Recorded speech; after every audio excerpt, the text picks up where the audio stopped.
There have been a bunch of abortion protests at the Texas state capitol in Texas. And there's this picture that's been going around, going viral, of a guy holding a sign that says, "I regret my abortion."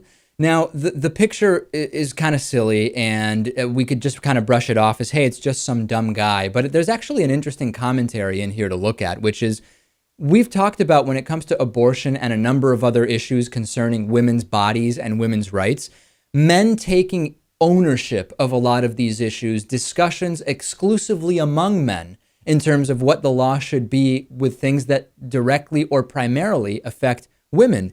And again, this is the medical side of a woman's issue. Abortion. Certainly, there's a social side which affects both parents, but the medical side, the procedure itself, is the woman's procedure.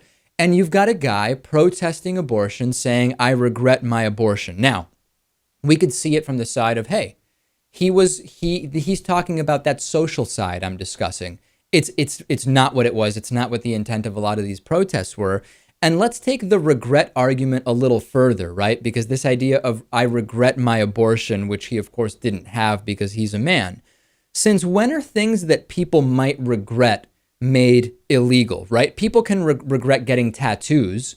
That's not illegal. We're not going to make tattoos illegal. Do we now legislate to prevent any regret? And by the way, some people have regretted having children or not having abortions as well. So this idea of regret that is coming into play, particularly when trumpeted by men on the issue of abortion, Lewis, is pretty unconvincing to me. Yeah, of course, regret goes both ways, and that's completely dependent on the individual and the situation. So it's interesting what the point this guy is trying to make, but I don't really know how it enhances the discussion.